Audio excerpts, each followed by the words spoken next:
अभी तक हमें पता चला है कि किशन के घर में कुछ अजीब हो रहा है। कोमल को कुछ ना कुछ घर में महसूस हो रहा है और वो कटोरी का बार बार घर के अंदर आ जाना, बार बार इन्हें पता चलना, इनके बच्चों का किसी गैर आदमी और औरत को नमस्कार करना घर के अंदर अजीब लग रहा है। अब किशन पड़ोसी के पास गया पूछने के लिए तो उसे बेहद भयानक चीज़ पता चली है। किशन को ये अंदाज़ा भी नहीं था कि उसे ये सब पता चलेगा। क्या हुआ कहानी में खैर आगे पता चलेगा, लेकिन अभी तक आपने सब्सक्राइब नहीं किया है चैनल को तो प्लीज़ चैनल को सब्सक्राइब कर लीजिए ताकि कोई भी अपडेट वीडियो आपसे मिस ना हो पाए। ऑल के ऑप्शन को क्लिक कीजिए। हमने काफ़ी बटन लगवा रखे हैं, मेहनत कर रखी है, तो इन बटनों का इस्तेमाल करो। सब्सक्राइब है, शेयर है, कमेंट है। आपके कमेंट काफ़ी महत्वपूर्ण रखते हैं क्योंकि सर्च बार में हमें ऊपर लाने में ये सहायता करते हैं। सो आपकी मर्जी है, कुछ भी कमेंट कर सकते हो। आपको कुछ गलती लगती है कहानियों में, कुछ कमी है तो हमें बता सकते हैं, हम उसको ज़रूर सुधारेंगे। और आपके पास कोई स्टोरी है तो वो भी आप हमें भेज सकते हैं।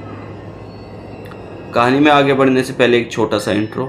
नमस्कार दोस्तों, जय भोलेनाथ। मेरा नाम है शंकर, मैं कहानियाँ सुनाता हूँ।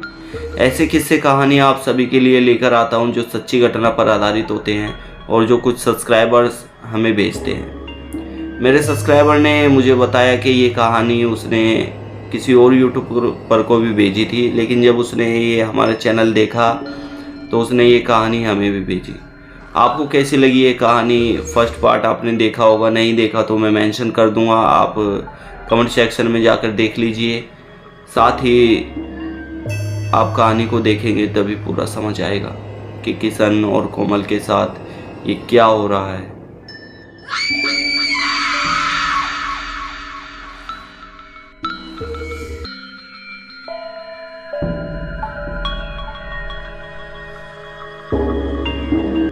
अब किशन को कुछ ना कुछ बहाना चाहिए था पड़ोसी के घर जाने के लिए।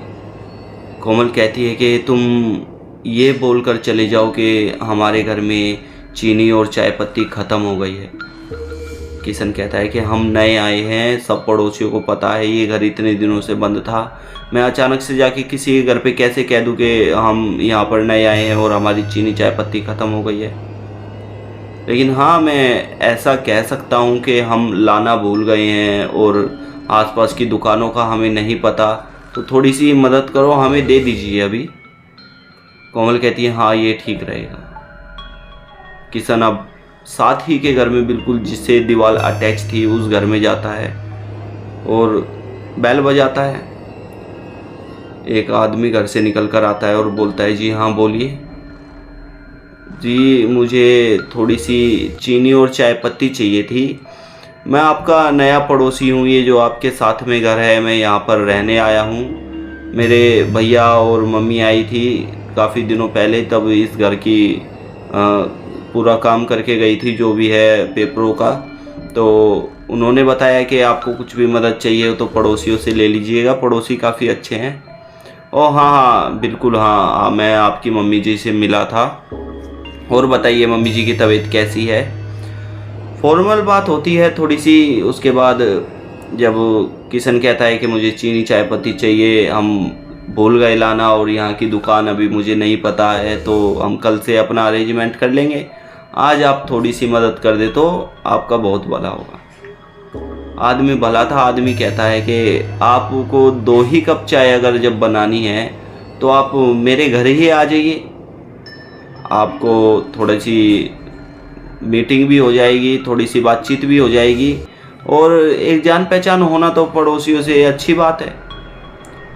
किशन कहता है कि नहीं, मैं बीवी बच्चों के साथ हूँ, छोटे बच्चे भी हैं, पत्नी भी है, आप दे देंगे तो हम घर पर ही बना लेंगे। अरे कोई नहीं, बच्चों को भी लेकर आइए, भाभी जी को भी लेकर आइए, बैठेंगे 2-4 बातें करेंगे, चाय की चुस्की लगाएंगे। किशन पड़ोसी का व्यवहार देख के काफ़ी खुश था कि हाँ पड़ोस तो काफ़ी अच्छा है। किशन घर पे जाता है, कोमल को बताता है ये बातें।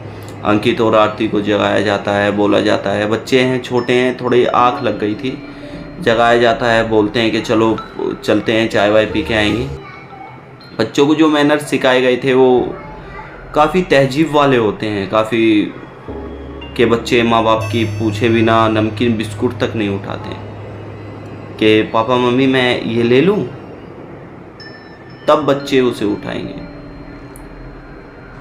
अब ये बात तो दोनों को पता थी कि हाँ बच्चे कितने समझदार हैं, कितना क्या कुछ है, लेकिन जब पड़ोसी ने उन्हें बताई सच्चाई तो वो दिल दिला देने वाली थी। जाकर बैठते हैं, बातचीत करते हैं, तो एकदम से जो छोटे बच्चे थे उनमें से लड़की आरती कहती है कि मम्मी देखो आंटी यहाँ पर भी आ गई है, इस घर में भी। कौन सी आंटी है, ये क्या मजाक कर रहे हो? जो पड़ोसी थे वो कहते हैं क्या हुआ बेटा बताओ। अंकल ये आंटी हमारे घर में भी थी और जब मैंने बोला कि मेरे पापा तुमसे मिलना चाहते हैं तो ये अंकल और आंटी वहाँ से चले गए। कौन है? दरवाजे पर तो कोई भी नहीं है, ये बच्चों को क्या दिखाई दे रहा है? सब इस टाइम घबराए हुए थे। पड़ोसी से जब बातचीत हो रही थी ये सब पता चल गया। कहानी का एंड करता हूँ, ज़्यादा लंबी खींच कर, क्या आजकल किसी को इतना टाइम नहीं है। पड़ोसी ने जब उन्हें बताया कि इस घर में क्या हुआ था, जब जाकर कोमल और किशन इस घर को छोड़कर गए यहाँ से, लेकिन उसके बाद घर को शुद्ध करवाया गया। पड़ोसी ने बताया कि इस घर में जो पहले आदमी और औरत रहते थे उनके बच्चों ने उन्हें यहीं छोड़ दिया और खुद बाहर चले गए रहने के लिए अपनी बीवी बच्चों के साथ, और वो बेचारे इसी घर में तड़प तड़प कर गुजर गए, चले गए यहाँ से। लेकिन लोगों का कहना है, और इस घर में, इस बिल्कुल पड़ोस में मैं रहता हूँ, मैंने भी महसूस किया है कि आज भी वो दोनों इस घर में हैं, आज भी वो दोनों इस घर में रहते हैं। ये बात सुनकर दोनों को यकीन हो चुका था, क्योंकि इतनी अजीबोगरीब चीज़ें हो चुकी थी कि अब यकीन करने के अलावा और कोई रास्ता नहीं था। दोनों को यकीन हो चुका था कि हाँ कुछ है घर के अंदर। उस समय तो कोमल और जो किशन था वो उस घर में बड़ी मुश्किल से सोते हैं, लेकिन अगले ही दिन उस घर को छोड़कर थोड़ी ही दूर एक घर किराए पे लेकर वहाँ रहने लगते हैं। घर को शुद्ध करवाया जाता है, घर के अंदर पूजा करवाई जाती है, मंत्र करवाए जाते हैं, जिसके बाद से कहते हैं कि वो आत्माओं को उस घर के कोने में स्थान दे दिया गया। आज भी महसूस होता है कि हाँ कोई है घर के अंदर, लेकिन नुकसान किसी को भी नहीं पहुंचाते।